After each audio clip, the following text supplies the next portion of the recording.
July is Fragile X Awareness Month, honoring those affected by Fragile X syndrome. And as parents begin making their back to school plans, I want to focus on people living with learning disabilities. Joining us now is Dr. Stephanie Campbell from Corewell Health. Hi, Stephanie. Hi, good evening. Hi, good evening to you too. Thank you for being here. So Thanks for with having me. with this month in place, what can you tell us about just the syndrome itself and how it affects so many people? Sure. Fragile X syndrome is a genetic condition that is one of the most common single gene causes of intellectual disability and one of the most common causes for single genes for autism as well.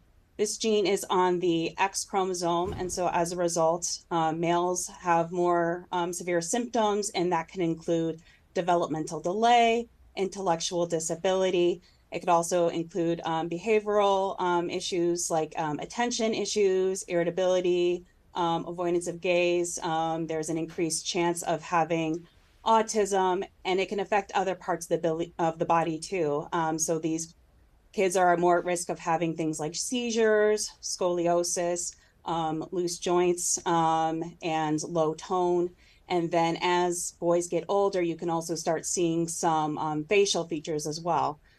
Because it's on the X chromosome, girls have fewer features compared to boys, and they still can have the symptoms that can go along with Fragile X symptoms, but they tend to be more mild than what is present in males. Dr. Campbell, for families that are dealing with this, what are some of the challenges that they can face?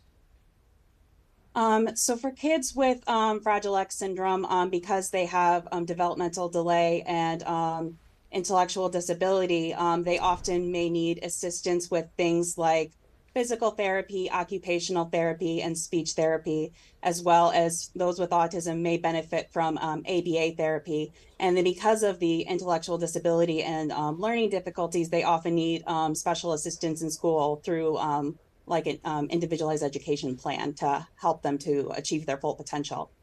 Sure, and I'd imagine it takes a lot of support for families if they are not sure if this is something that they're dealing with. Are there things that they need to look out for, or just in terms of starting a family, are there things that you can do to prepare?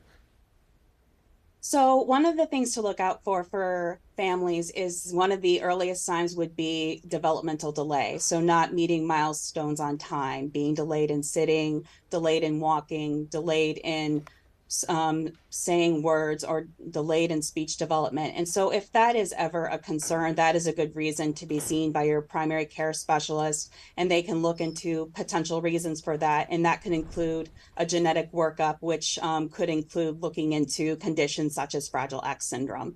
And then for families who are thinking of starting a family and want to know if they are carriers for certain genetic conditions such as Fragile X, there is carrier testing that's available for families as well.